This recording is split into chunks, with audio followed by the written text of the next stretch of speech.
আমার অসুস্থতার খবর পায় অবশ্যই আমারে দেখতে আসবে। আর এই সুযোগে আমি আমার প্ল্যান কাজে লাগাবো। দরজার সামনে বিশাল একটা গর্ত বানাইলো আবু জাহেল, আর গর্তের উপরে চাটাই বিছায়া এমন ভাবে রাখলো যেন টের পাওয়া না যায়। আল্লাহর নবী রহমতের নবীর কাছে আবু জাহেলের লোকগুলি যায়, কয় মুহাম্মদ, তোমার চাচা আবু জাহেল বড় অসুস্থ, কখন জানি মরে যায়। আল্লাহর নবী বলেন, কই, আমাকে নিয়ে যাও, আমি আমার চাচাকে দেখতে যাব, আমি আমার চাচার সেবা করব। রহমতের নবী ঘর থেকে বের হয়ে গেছেন, নবীজি রওনা দিয়ে দিছেন, অথচ আবু জাহেল অসুস্থ নয়। আবু জাহেল ভালো মানুষ, সুস্থ মানুষ, ভান ধরছে অসুস্থতার। উদ্দেশ্য হলো গর্তে ফালায়া মায়ার নবীকে খতম করা। নাউজুবিল্লাহ। নবী জানেন না এই খবর, জানেন কে? আরেকটু জোরে বলেন, জানেন কে? গায়েবের খবর জানে কে? আল্লাহ নবী রহমতের নবীকে আল্লাহ যদি জানায় নবী জানে, নতুবা নবী জানে না, ঠিক কিনা? নবীজি বের হয়ে গেছেন, নবী জানেন না, কারণ আল্লাহ জানাই নাই। এজন্য নবী বের হয়েছেন আবু জাহেলের সেবা করার জন্য। সামনের দিকে আগাইতেছেন। আল্লাহ পাক রব্বুল আলামিন জিব্রাইল আমিনকে কয়, জিব্রাইল, তাড়াতাড়ি করে আমার বন্ধুর কাছে যাও। আমার বন্ধু তো উদার দিলের মানুষ, কখনো দুশ্মনের দুশ্মনী মনে রাখে না। আমার বন্ধু তো উদার দিলের মানুষ, কারণ আমার বন্ধুকে তো আমি রহমত বানায় পাঠাইছি। দুশ্মনের দুশ্মনী আমার বন্ধু ইয়াদ রাখে না। আর কিছুক্ষণ গেলেই তো আমার বন্ধু গর্তে পড়ে যাবে। আবু জাহেল গর্তে ফালে আমার বন্ধুরে খতম করতে চায়। জিব্রাইল, তাড়াতাড়ি করে যাও, কারণ আমি আল্লাহ বদর যুদ্ধের পরে বন্ধুর বডিগার্ড সব বিদায় দিয়া আমি আল্লাহ নিজে তার পাহারাদার হয়ে গেছি। নবীজির পাহারাদার কে? আর একটু জোরে বলেন, কে? আল্লাহু ইয়াসিমুকা মিনান নাস। আল্লাহ বলেন, বন্ধু কোনো পাহারাদার লাগবে না, আজ থেকে আমি আল্লাহ পাহারাদার। সুবহানাল্লাহ। আজ থেকে আমি আল্লাহ তোমার পাহারাদার। মায়ার নবী, দয়ার নবী, রহমতের নবী হাঁটতেছেন। অল্প কয়েকটা কদম দিলেই নবীজি গর্তে পড়ে যাবেন। হঠাৎ করে জিব্রাইল আমিন হাজির। আবু জাহেলের বন্ধুগুলি এরা দেখে না, নবী তো দেখেছেন। নবীর কানে কানে এসে জিব্রাইল কয়, নবী গো, আর সামনে কদম দিয়েন না। আল্লাহু আকবার। যেখানে আছেন থেমে যান, থেমে যান। আবু জাহেল অসুস্থ নয় গো নবী। আল্লাহ নবী বলতেছেন, কও কি জিব্রাইল? বলে, হা। আবু জাহেল অসুস্থ নয় গো নবী, আপনার খতম করার জন্য গর্ত বানায় রাখছি, আর কয়েকটা কদম দিলে আপনি গর্তে পড়ে যাবেন। অসুস্থ মানুষের ভান ধরে বিছানায় পড়ে আছে। আল্লাহ পাক আমাকে তরিত গর্দিরে পাঠাইছে, যাও আমার বন্ধুকে যায় বলো আমি আল্লাহর আদেশ, বন্ধু যেন এখান থেকে রিটার্ন আবার বাড়ি চলে যায়। মায়ার নবী, দয়ার নবী এখান থেকে আর কথা না বলে ব্যাক করে। আবু জাহেলের লোকগুলি কয়, মুহাম্মদ যাবা না? নবী কয়, না না, আমি যাব না। কেন? নবী কোনো কথা বলেন না, চলে গেলেন। কলিজার ভিতরে ব্যথা। আমি আমার চাচাকে বড় দিল নিয়ে, উদার মন নিয়ে দেখতে আসলাম, আমার চাচা বুঝি আমাকে হত্যা করতে চায়। চাচা বুঝি আমাকে হত্যা করতে চায়, আমার ক্ষতি করতে চায়। নবীজি রিটার্ন চলে গেলেন। আবু জাহেলের লোকগুলি দৌড়ে আবু জাহেলের কাছে গেল, যা বলতেছি, উস্তাদ আর ঘুমায় থাকা লাগবে না, ঘুম থেকে উঠে যাও। কেন? কয়, তোমার ভাতিজা আসে নাই। কস কি তোরা? বলে, হ, আসে নাই। কেন আসে নাই? কয়, জানি না, আসছিল তো আসছিল, আর কয়েকটা কদম দিলেই গর্তে পড়ে যেত, কিন্তু জানি না কে তারে কি বলল। ওখান থেকে রিটার্ন চলে গেল, গর্তে পা দিল না। আবু জাহেল লাফ দিয়ে উঠছে ঘুম থেকে, কই রে আমার বাতিজা কই? কই আবু জাহেল দৌড় দিছে, দৌড় দিতে যাইয়া নিজেরই খবর নাই, গর্ত বানায় রাখছে, নিজের গর্তে নিজে যাইয়া দপাস করা পড়ছে। কার জন্য কি বানাও? হ্যাঁ, অন্যের ক্ষতি করার জন্য যে যা করো, এই ক্ষতিতে নিজেরই পড়া লাগে, ঠিক কিনা? আল্লাহ নবীকে যে গর্তে ফালাইয়া হত্যা করতে চেয়েছিল, এই গর্তে নবী পড়লেন না, যে বানাইছিল হে নিজেই পড়ল, ঠিক কিনা? তাহলে আমরাও কি মানুষের ক্ষতির জন্য কোনো ফাঁক বানাবো? মনে রাখবেন, ভালো করে ইয়াদ রাখবেন, চিরন্তন সত্য, যে যার জন্য ফাঁক বানাইবা, এটা তার জন্য না, নিজের জন্যই বানাও, এটা নিজের জন্যই বানাও। আল্লাহ নবী তার হাদিস শরীফে বলেন, যে মানুষটা মানুষের মন্দ গায়, মানুষের দুশ্চর্চা করে, আল্লাহ তার এই দোষে দোষী না বানাইয়া তারে মরণই দিবে না। তুমি যার দুশ্চর্চা করো, এই দোষে তোমারে দোষী না বানাইয়া আল্লাহ তোমার মৌত দিবে না। কত বড় কঠিন কথা! অতএব সাবধান, মানুষের দুশ্চর্চা, মানুষের ক্ষতি করার চিন্তা জেহেন থেকে, ব্রেন থেকে সরাও, কারণ এই ক্ষতিটা নিজের কপালেই থাকে, দুদিন পর আর আগে এটা আমার জন্যই ধার্য থাকবে। আল্লাহ নবী তো চলে গেলেন, আবু জাহেল দৌড় দিল ভাতিজা কইয়া, নিজেরই হুঁশ নাই, গর্তে পড়ে গেল। গর্তে পড়া মাত্রই আল্লাহ পাক গর্তকে নির্দেশ করে, এর গর্ত একটু ভালো করে বলো, তোমার খালিক আর মালিককে? গর্ত কয় মালিক, তুমি তো খালিক। জানোনি তোমার পেটে কে পড়ছে? আমার দুশ্মন, আমার বন্ধুর দুশ্মন। তুমি যতটুকু গভীর ছিলা, দুশ্মন লইয়া আরো গভীর হয়ে যাও। হুকুম মানবে কার? কার হুকুম মানবে? আল্লাহর হুকুম। মুসা নবী পার হয়ে গেলেন ঠিকই, ফেরাউন দলবল লইয়া নদীর মাঝখানে গেল। আল্লাহ বলে, এরে নীল দরিয়ার পানি, বলতো দেখি কার হুকুমে চলো? আল্লাহ তোমার হুকুমে। কি করা লাগবে শুধু বলো। আল্লাহ বলে, মুসা পার হইছে, তুমি রাস্তা করে দিছো, এখন দুশ্মন তোমার মাঝখানে, আর রাস্তা নয়, পানি মিলে যাও। সাথে সাথে দরিয়ার পানি মিলে গেল, আর ফেরাউন তার দলে বলে ডুবে মরল। পানি কার কথা শুনে? জোরে বলেন।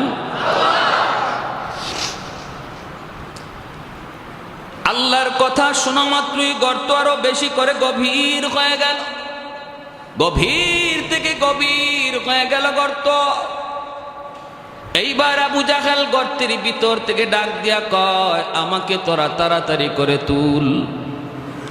এখন বন্ধু বান্ধব হাত বাড়ায়, আবু জাহেল নাগাল পায় না। লাগাল তো পাবেই না, কারণ যেমনটা বানাইছিল এমন তো আর রয় নাই, ঠিক কিনা? যেমনটা বানাইছে এমন তো রয় নাই। হাত বানাইছে, হাতে নাগাল পায় না। আবু জাহেল কই, কিরে ঘটনা কি? আমি তো এত গভীর গর্ত বানাই নাই। রশি লাগা, রশি পালাইছে, রশিতেও লাগাল পায় না, কোনোভাবেই আবু জাহেলকে লাগাল পায় না। আবু জাহেল গর্তের ভিতর থেকে কয়, তোরা কিছু না বুঝলেও আমি সব বুঝে গেছি, কারণ মোহাম্মদকে যে জানাইছে হেই আমারে গাতায় ফালাইছে, ঠিক কিনা? মোহাম্মদকে যিনি জানাইছে তিনি আমারে ফালাইছে। অতএব যদি বাঁচতে হয়, উঠতে হয়, তাড়াতাড়ি করে আমার বাতিজা মোহাম্মদের কাছে যাও। আমি এত গভীর গর্ত বানাই নেই, মোহাম্মদ ছাড়া আমাকে কেউ তুলতে পারবা না। দৌড়ায় তারা গেল নবীজির কাছে, যে বলতেছে, মোহাম্মদ, তোমার চাচা আবু জাহেল গর্তের ভিতরে পড়ে গেছে, এখন তারে গর্ত থেকে তুলতে হবে। আল্লাহর নবী, দয়ার নবী বলেন, কও কি তোমরা? বলে, হ, গর্তে পড়ে গেছে। কোথায় গর্ত? কয়, তার দরজার সামনেই ছিল। এই গর্তের খবর নবী জানেননি না জানেন না? জানাইছেন কে? গর্তের কারণেই তো নবী ফিরে গেলেন। আল্লাহর নবী বলেন, কও কি তোমরা? চাচা নিজেই বুঝি করতে পড়ে গেছে বলে, হ তুমি যে হাত বাড়াইতে হবে, তোমার সাহায্যের প্রয়োজন। জাবানি জাবানি। আল্লাহর নবী রহমতের নবী, কারণ দয়ার নবী রহমত। শুধু মুমিনের জন্য, মুসলমানের জন্য আমার নবী রহমত নন, অমুসলিমের জন্য মায়ার নবী রহমত। ওয়ামা আরসালনাকা ইল্লা রাহমাতাল লিল আলামিন। রহমত বানাইছে কে? আল্লাহ নবী রহমতের নবী বলেন, চলো আমাকে নিয়ে চলো। সুবহানাল্লাহ, জোরে কর। কালিয়াকৈরের কয়জন মানুষ যাবেন? আপনি যদি জানেন আপনারে মারার জন্য এই গর্ত বানাইছে, এই গর্তে এখন সে নিজে পড়ছে, এখন তারে উদ্ধার করার জন্য যাবেননি? হ্যাঁ হ্যাঁ, আরো কি কইমু? কামের কাম হইছে, ওর কাম এটার যোগ্য ছিল, ও কবরে গেছে, ভালো হইছে, এখন উপর থেকে মাটি দিয়া লাও, ঠিক না? ও কবরে গেছে, ভালো হয়েছে, ওর এখানেই যাওয়া দরকার, এখন উপর থেকে মাটি দিয়ে লাও, তেতো কাম সারে। আমরা হইলে এই কথা বলতাম। ওয়া ইন্নাকা লাআলা খুলুকিন আযীম। আল্লাহু আকবার। আল্লাহ বলেন, বন্ধু আমি তোমাকে খুলুকে আযীমের অধিকারী বানাইছি। খুলুকে আযীম কাকে বলে? কেউ যদি খারাপ আচরণ করে, খারাপের বদলা খারাপ দিয়ে দেয় না, বরং খারাপের বদলাটা ভালো দিয়ে দেয়, আবার তার জন্য আল্লাহর কাছে হেদায়েতের দোয়াও করে। সুবহানাল্লাহ।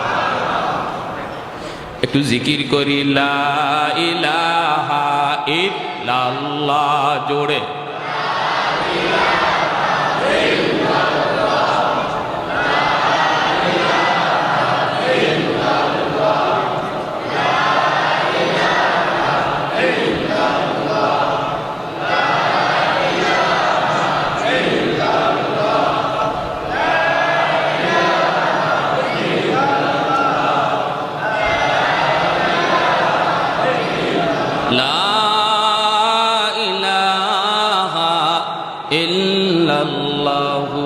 মুহাম্মাদুর রাসূলুল্লাহ।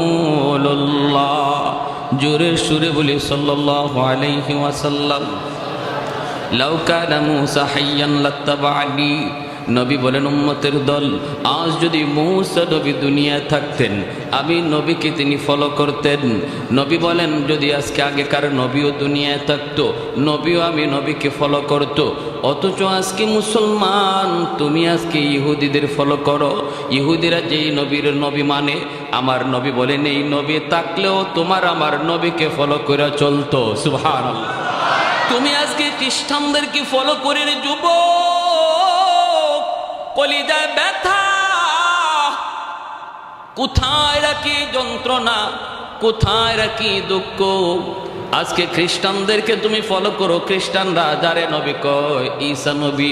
আমার নবী বলেন, ঈসা নবীও যদি আজকে দুনিয়ায় থাকতেন, ওই নবীও নিজের মতো চলতেন না, তোমার আমার নবীর ফলো করে চলতেন। আর তুমি কারে ফলো করো? তুমি কারে ফলো করো? তুমি কারে ফলো করো? আজকে মুসলমানের ঘরে যদি আমার নবীর আদর্শ থাকতো, মুসলমানের সিরতে সুরতে লেবাসে লুবাসে আখলাকে আচরণে যদি আমার নবীর আদর্শ থাকতো, মুসলমান এত অশান্তির আগুনে জ্বলতো না। ঘরে অশান্তি থাকতো না, সমাজও অশান্তি থাকতো না, দেশও অশান্তি থাকতো না। আল্লাহর নবী রহমতের নবী, তিনি তো বের হয়ে গেছেন। ভালো করে নবী জানেন, আবু জাহেল এই গর্ত নবীকে মারার জন্য বানাইছিল। এরপরও মায়ার নবী বের হয়ে গেছেন। নবীজি চলতেছেন, আল্লাহ বাধা দেয় না, আল্লাহ পাক রব্বুল আলামিন বাধা দেয় না। কারণ আল্লাহ তো নবীকে রহমত বানায় পাঠাইছেন। নবীজি গর্তের কিনারে আইসা আবু জাহেলকে ডাক দিলেন, চাচা খবর কি? আবু জাহেল গর্তের ভিতর থেকে আওয়াজ দিয়া কয়, ভাতিজা খবর তো নিজের চোখেই তুমি দেখতেছ। আল্লাহর নবী বলে, চাচা এখন কি করা লাগবে বলো? আবু জাহেল কয়, ভাতিজা বিশ্বাস কর ভাতিজা, আমি তোমাকে মারার জন্য এত গভীর গর্ত বানাই নেই, এত গভীর বানাইছি না। এখন আমি পড়ার পরে যদ্দূর বসতেছি গভীর, এ ভাতিজা আমি সব বুঝে গেছি। কে তোমারে সব জানাইছে? কে আমাকে গভীরে ফালাইছে? বাতিজারে আমার বিশ্বাস হয়ে গেছে, মুই ফালাইও তুলতে পারবে না, রশি লাগাইও তুলতে পারবে না। তুমি যদি তোমার হাত না বাড়াও আমাকে তুলবার ক্ষমতা কারো নাই। আল্লাহ নবী রহমতের নবী বলেন, চাচা এত দূর যখন বুঝলেন বাকিটা বুঝেন না কেন? এত দূর তো বুঝলেন, বাকিটাও বুঝেন। আবু জাহেল কয়, আগে তুলো এরপরে সব বুঝবো। নবী কয়, না, জীবনে বহু কথা এমন কইছো, বহু কথা কইছো। আল্লাহ নবী গেছেন, আবু জাহেল হাতের মধ্যে কঙ্কর নিয়ে আসছে, হাতের মুঠির মধ্যে পাথরের টুকরা নিয়ে কয়, মোহাম্মদ কৌতো আমার হাতে কি আছে? যদি বলতে পারো আমি তোমাকে নবী মানব। নবী কয়, আমি যে নবী এই কথাটা আমি বলবো না, তোমার হাতে যা আছে এটাই যদি আমি আমারে নবী কয় তাহলে বিশ্বাস করনি। করি মানে 100%। কও কি তুমি? আবু জাহেলের কথা হলো, আমার হাতের ভিতরে হলো পাথরের কণা, এই পাথরের কণায় আবার কেমনে কথা বলবে? যেই মাত্র নবী কইছে তোমার হাতে যা আছে এগুলাই যদি আমারে নবী কয় মানো, কয় মানি, সাথে সাথে পাথরের কণার জবান আল্লাহ খুলে দিলেন। আমার বাইরা বন্ধুরা, যুবক, সাথে সাথে পাথরের কণার জবান খুলে গেল। আশহাদু আল্লা ইলাহা ইল্লাল্লাহ ওয়া আশহাদু আন্না মুহাম্মাদার রাসূলুল্লাহ। আল্লাহু আকবার। কালেমার আওয়াজ বের হয়ে গেল হাতের ভিতর থেকে, পাথরের কোণা থেকে আওয়াজ বের হয়ে গেল, আল্লাহ আমার এক, নবী আমার মুহাম্মাদুর রাসূলুল্লাহ। সাথে সাথে আবু জাহেল কয় কি? হায় হায়, আমার কাছে যেটা আছে এটাও যে মুহাম্মদের কথা কয়, আমারে কয় না। হাত থেকে এইভাবে উঁচু করে দূরে নিক্ষেপ করে ফেলা দেয় আর কয়, মুহাম্মদ তুমি এত বড় জাদুকর, নাউজুবিল্লাহ, জোরে কর, তুমি এত বড় জাদুকর, আমার হাতের মধ্যেও তুমি জাদু চালায় দিতে পারলা, জাদু চালায় দিতে পারলা। ওরে মুহাম্মদ, তোমার জাদু চলে জমিনে, এবার তুমি দেখি একটু পারো তো আসমানে তুমি কিছু দেখাইতে পারো কিনা? কারণ যদি জাদু হয় শুধু জমিনে চলে, আসমানে জাদু চলে না, এটা নিয়ে তুমি কিছু পারো দেখাও, তাহলে আমি কালেমা পড়ে মুসলমান হয়ে যাব। আল্লাহর নবী বলেন, চাচা যান, চাঁদের উপরও যদি আমার কৃতিত্ব চলে, আমার পাওয়ার চলে, আমার ক্ষমতা চলে, তবে কি তুমি মানবা? কয় অবশ্যই, কারণ চাঁদ নিয়ে জাদু করার ক্ষমতা কারো নাই। সাথে সাথে দয়ার নবী, মায়ের নবী কয়, মালিক চাঁদের উপরে ওরা দেখতে চায় আমার মুজিজা।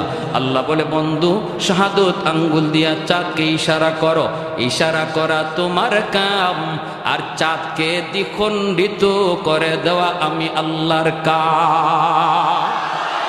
মুহূর্তের ভিতরে চাঁদ দ্বিখণ্ডিত হয়ে গেল।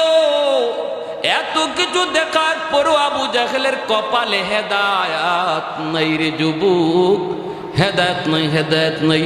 আমাদের সমাজেও কিছু মানুষ আছে, এমন কিছু যুবক আছে, ওলামায়ে কেরাম কত করে বুঝায়, দাওয়াত ও তাবলীগ ওয়ালারা তারে কত করে বুঝায়, এরপরও বুঝ মানে না, বুঝ মানে না।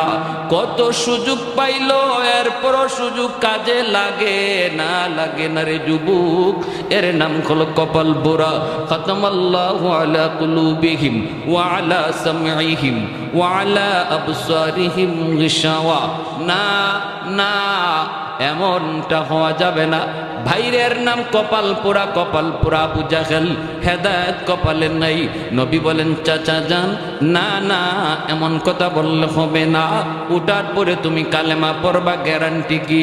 ওখান থেকে তুমি কালেমা পড়ো। আবু জাহেল কয় বাতিজা বিশ্বাস করো, অতীতের সব কথা তুমি ভুলে যাও রে বাবা, এইবার কথা দিছি আমি তো এমনি বৃদ্ধ হয়ে গেছি, এক পা তো এমনি কবরে চলে গেছি, শেষবারের মতো আমার কথাটা বিশ্বাস করো, আমাকে তুমি একটু উপরে তুইলা দেখো। মায়ার নবী দয়ার নবী আবু জাহেলের এই কথার উপরে বিশ্বাস করে নবী আমার রহমতের হাত বাড়ায়া দিছেন। সুবহানাল্লাহ। নবী আমার তার রহমতের হাত বাড়ায়া দেওয়া মাত্রই আল্লাহ পাক রব্বুল আলামিন কয়, এরে গর্ত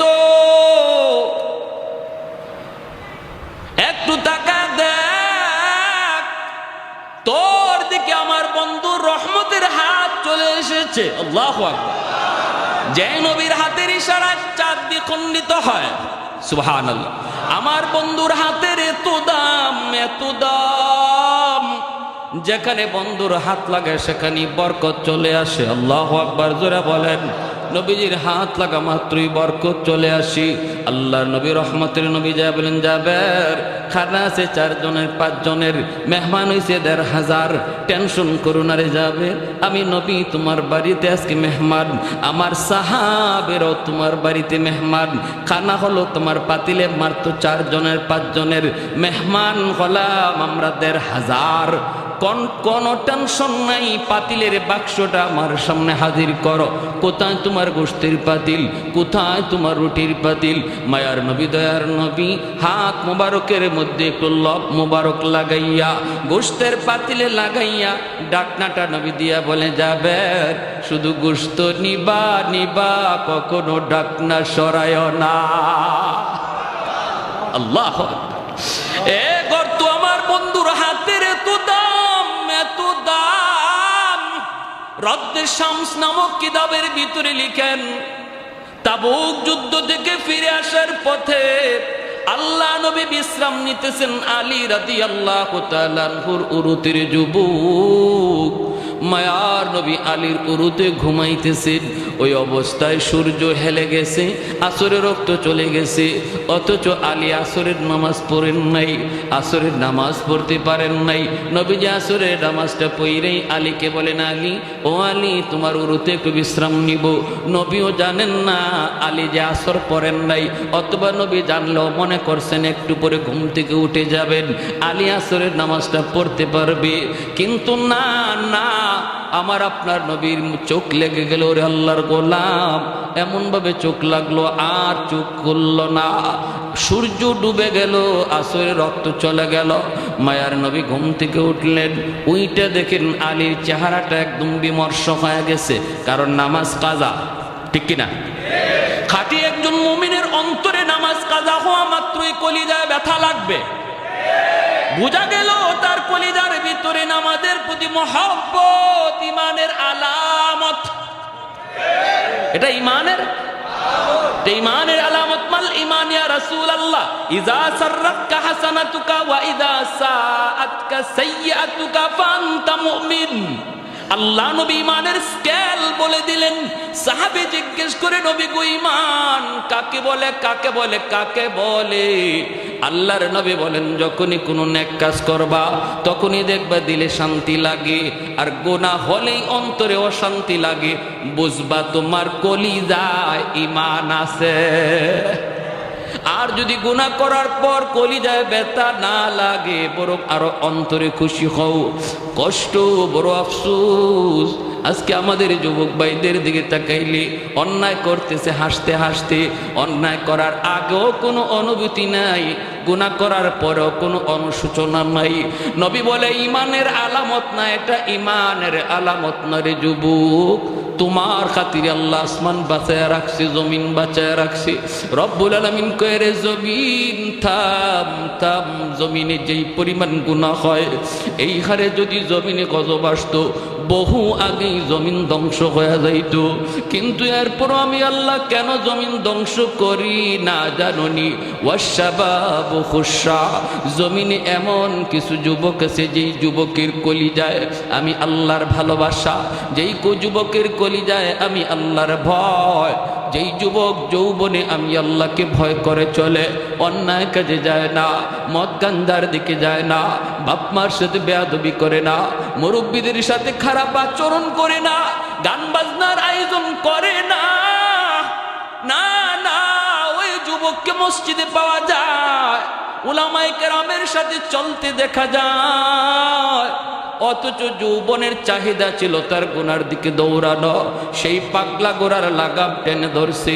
রব্বুল আলামিন বলে, ফেরেশতারা শুন শুন, ওই যুবকের কলিজার দিকে যখন আমি আল্লাহ তাকাই, তখন এই জমিনের প্রতি আমার মায়া লেগে যায়। এখনো জমিনে এমন কিছু যুবক বন্ধু পাওয়া যায়, যৌবনের পাগলামি করে না, যৌবনে দাওয়াত ও তাবলীগের সময় লাগায়, হালাল ব্যবসা করে, না না, হারাম প্রেম ভালোবাসার দিকে যায় না। এ যুবক, তোমার কি একটুও কলিজাটা নরম হয় না রে যুবক? যে মালিক তোমাকে আমারে বানাইছে, ওই খালিক আর ওই মালিক বলে, যুবক আমি তোমার দিকে তাকায়া জমিন টিকায় রাখছি। ভাইরা আমার, আলী রাদিয়াল্লাহু তাআলা আনহুর চেহারা বিবর্ণ হয়ে গেল। আল্লাহ নবী বলে, আলী তুমি কি আসরের নামাজ পড়ো নাই? আলী বলেন, ইয়া রাসূলুল্লাহ নামাজ পড়তে পারি নাই। নবী বলে, কেন? আমাকে তুমি ডাক দিলা না কেন, জাগাইলা না কেন? আলী কয়, নবী গো, কলিজায় জিজ্ঞেস করেছিলাম, এ আলীর কলিজা বল, তুই কি নামাজের জন্য তুই নবীরে ডাক দিবি নাকি নবীরে ঘুমাইতে দিবি? কি করবে তুই বল। কিন্তু আমার মন বলে না রে আলী, নামাজ কাজা হয়ে যায় তোর হয়ে যাক, তবুও রহমতের নবীর ঘুম ভাঙ্গাইস না, মায়ার নবীর ঘুম ভাঙ্গাবি না, মায়ার নবীর ঘুম তুই ভাঙ্গাবি না রে, নামাজ তোর কাজা হয়ে যাক। এই কথা বলতেই আল্লাহ নবী হাত উঠায় দিছে আসমানের মালিকের দিকে। ওগো মালিক, আমার আলী আজকে আসরের নামাজ পড়তে পারে নাই, নিজের কারণে নয়, আমি নবীর কারণে, তোমার বন্ধুর কারণে। ও মালিক, আমি হাত উঁচায় রাখলাম, এই হাত জমিনে আর নামাবো না গো। ডুবন্ত সূর্য আবার তুমি আকাশে উঠায় দাও, যেন আলী আসরের নামাজ ঠিক টাইমে পড়তে পারে। রদ্দুশ শামস নামক কিতাবের ভিতরে লিখেন, নবীর হাত এখনো নামান নাই, ওই হাত উপরে থাকতে থাকতে মালিক সূর্যকে ডাক দেয়, সূর্য আমার বন্ধুর ওই হাত এখন উপরে, যে হাতের উসিলায় আমি তোরে বানাইছি, আমার বন্ধুর আবদার উঠে যা। সাথে সাথে সূর্য আকাশে উঠে আসলো, সূর্য আবার আকাশে উঠে আসলো, ডুবে যাওয়া সূর্য নবীর হাতের উসিলায় আবার উঠে গেল। আল্লাহু আকবার। আলী ঠিক টাইমে নামাজ পড়লেন। ওই নবী যখন হাত বাড়ায় গর্তের দিকে, আল্লাহ কয়ে, রে গর্ত, আমার বন্ধুর হাত চলে এসেছে, এখন আর রশি নয়, মুই নয়, অন্য কোনো মানুষের হাতও নয়, আমার বন্ধুর হাত তোর ভিতরে চলে এসেছে, আর দেরি করবি না, আবু জাহেলকে উপরে উঠায় দে। লিফটের মতো মাটি আবু জাহেলকে উপরে উঠায় দিছে, আর আমার আপনার নবীর হাত ধরেছে, নবীজি টান দিয়া তার উপরে উঠায় নিছে। कौनैन मुख्तार खुदा तुमको बनाया, कौनैन मुख्तार खुदा तुमको बनाया, उम्मत का निगाहबान खुदा तुमको बनाया, उम्मत का निगाहबान खुदा तुमको बनाया। मौला मेरा आका मेरा रहमत के नबी है, तजदार मदीना है तो माहे अरबी है, तजदार मदीना है तो माहे अरबी है। अशजार ने देते हैं नबूवत के शहादत, तशकीक कमर में है तो अंगुल की इशारत, तशकीक कमर में है तो अंगुल की इशारा। अल्लाह আকবার জোরে বলে। নবী কয় চাচা এবার কালেমাটা পড়ালান। গর্তের ভিতর থেকে ওয়াদা দিছিল উঠলেই কালেমা পড়ব, ঠিক না? নবী কয় চাচা তুলসী তো, এবার কালেমাটা পড়েন। মায়ার নবী কত চেষ্টা করছেন প্রিয় মানুষগুলাকে, রক্তের মানুষগুলিকে হেদায়েতের পথে আনার জন্য, কত আপ্রাণ চেষ্টাই না মায়ার নবী করছেন। তারপরে নবী বলেন চাচা গো, ও চাচা আমি তো আপনার কথা মানছি, এবার একটু আমার কথাটা মানেন। আবু জাহলকে বাতিজা রে, তুমি যে অত বড় জাদুকর আগে জানি না। কপালে কি নাই? কি নাই? ইন্নাকা লা তাহদি মান আহবাবতা ওয়ালাকিন্নাল্লাহ ইয়াহদি মান ইয়াশা। আল্লাহকে বন্ধু, হেদায়েত এটা কোনো মানুষের হাতে আমি রাখছি না, এটা শুধু আমার হাতে। তোমার কাম দাওয়াত দেওয়া, কে নিব আর কে নিব না এটা জানি আমি আল্লাহ। উলামায়ে কেরামের কাম হলো ওয়াজ শোনানো, উলামায়ে কেরামের কাজ হলো হক বাতিলের পরিচয় জানানো, উলামায়ে কেরামের কাজ হলো আলো অন্ধকারের পরিচয় শোনায় দেওয়া, জানায় দেওয়া। মানবে কে আর মানবে না কে এটা কার হাতে? আমাদের দায়িত্ব লাস্তা আলাইহিম বিমুসাইতির, দারোগা নয়, পিটানো আমাদের দায়িত্ব নয়, জোর করো আমাদের দায়িত্ব নয়। আমাদের দায়িত্ব শুধু শোনায় দেওয়া, ভালো অন্ধকার পরিচয় শোনায় দেওয়া, যে দায়িত্ব মায়ার নবীর ছিল। উলামায়ে কেরাম সেই দায়িত্ব নিয়ে মাঠে ময়দানে কাজ করে, কিন্তু কারা আসবে আর কারা আসবে না সেটা কার হাতে? এজন্য এত সুন্দর আখলাক ওয়ালা নবী, যেন সেই যে নবীর আদর্শ আমার জীবনের প্রতিটা সেক্টরে আমি প্রতিনিধি, জনপ্রতিনিধি, দায়িত্বশীল। মায়ার নবী মদিনার রাষ্ট্রনায়ক, নজির আসেনি না নাই? আদর্শের নজির আসেনি না নাই? ফাতেমা মায়ার নবীর কুরাইশ বংশের মহিলা চুরির দায়ে ধরা পড়ল, আল্লাহর নবীর বংশের মহিলা চুরির দায়ে ধরা পড়ল। এইবার চুরির অপরাধ কি হাত কেটে দেওয়া, কিন্তু এই মহিলার হাত কাটলে কুরাইশ বংশের ইজ্জত যায়, নবীর বংশের ইজ্জত যায়। সাহাবাই কেরাম মায়ার নবীর কানে এই কথাটা কে শোনাবে? নবী গো, এই মহিলাটার বংশ আপনার, অতএব হাত কাটতেন না, বিচারটা একটু হালকা করা যায় কিনা, এই কথাটা নবীর কানে কে শোনাবে? সবাই মনে করতেছে শোনানো দরকার, কিন্তু শোনাবে কে? কেউ এই দায়িত্ব নেয় না। আবু বকর সিদ্দিককে বলা হয়, সিদ্দিক আপনি যান, আপনি নবীর হিজরতের সাথী। সিদ্দিক আকবর বলে আমাকে সব করতে বলো, এটা পারবো না, কারণ এটা পারবো না। হযরত ওমরকে বলে ওমর যাও, ওমর বলে আমি সব পারবো, এটা পারবো না। ওসমান বলে আমি পারবো না, আলী বলে আমি পারবো না, কেউ বলে আমি পারবো না। শেষ পর্যন্ত সাহাবীরা সিদ্ধান্ত নেয়, একটা ছোট বাচ্চা নিপাও দেখো, যে বাচ্চাটারে মায়ার নবী মায়া করে, অনেক আদর করে, আর তারে আমরা মুখস্থ করাইয়া কথাটা পাঠাই। আর যদি নবী তার উপরে রাগ করে, আমরা তখন সালিশ হয়ে গিয়ে বলবো ইয়া রাসূলুল্লাহ, ছোট মানুষ বুঝে না, মাফ করে দেন, শিখাইয়ে দিব আমরা, বিচারও করবো আমরা। এবার আল্লাহ নবীর কাছে পাঠানো হলো ছোট্ট একটা বাচ্চাকে, যার নাম হলো উসামা, উসামা ইবনে জায়েদ, নবীজির নাতি, পালক পুত্র জায়েদ ইবনে হারেসা রাদিয়াল্লাহু তাআলা আনহুর ছেলে, যার নাম ছিল উসামা। নবীজির নাতি হাসান হুসাইনের মতোই, হাসান হুসাইন নবীজির মেয়ের ঘরের নাতি, আর ছেলের ঘরের নাতি অর্থাৎ পালক পুত্র জায়েদ ইবনে হারেসা, ওনার ছেলে উসামা। এনাকেও নবীজি কাঁধে নিয়ে নিয়ে ঘুরতেন, আদর করতেন নাতি। ওই নাতিরে সবাই ডাইকে আনছে, উসামা তুমি ছোট মানুষ হইল, তোমার বুঝ ভালো আছে, একটা কথা যায় দাদারে বলো, কারণ দাদা নাতির একটা মায়ার সম্পর্ক থাকে, একটু তুমি যে বলো। কি বলবো? যে বলবা দাদা, ও দাদা, দাদা। বলে কি রে নাতি কস না? বললে দাদা, যে মহিলাটা আজকে আপনার হাতে গ্রেপ্তার হয়েছে চুরির অপরাধে, এই মহিলার বংশ নাকি আপনার বংশের, অতএব দাদা গো একটু বিচারটা হালকা করা যায় কিনা, হাত না কাটতে আঙ্গুল কাইটা এটারে একটু হালকা করে বিচারটা করলে হয় কিনা, এই কথাটা তুমি বোঝাই দিবা। যদি নবী রাগ করে তখন আর জিজ্ঞেস করে কে শিখাইছে, কইবা কেউ শিখাইছে না, আমি নিজেই কইছি।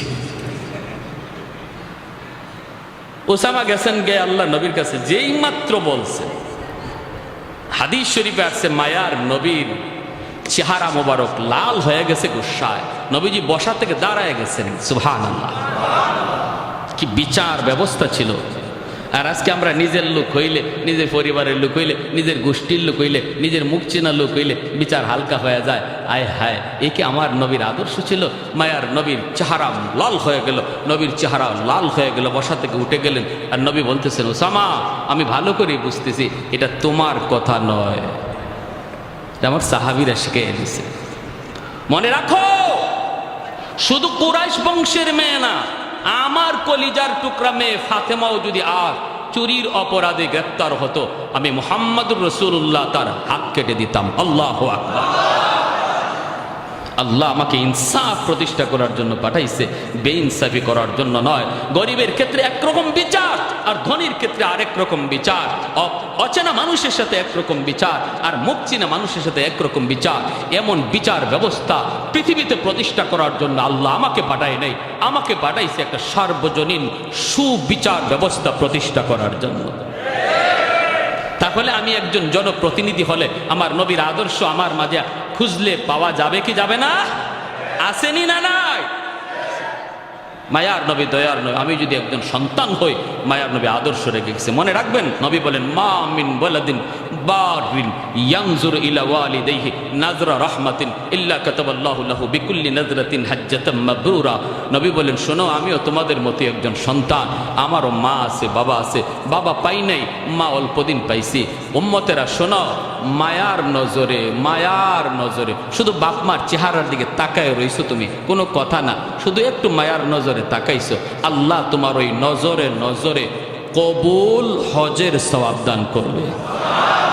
যে নবী জীবনে মিথ্যা বলেন নাই, ওই নবী বলে একজন সন্তান প্রতিদিন একটা কবুল হজ, প্রতিদিন অসংখ্য কবুল হজ তার আমল নামায় জমা করার সুযোগ রয়েছে। হাসরের মাঠে দেখবে তার আমল নামায় হজ, বলবে, মালিক আমি দুনিয়ায় হজই তো করি নাই, এতগুলা হজ আসলো কোত্থেকে?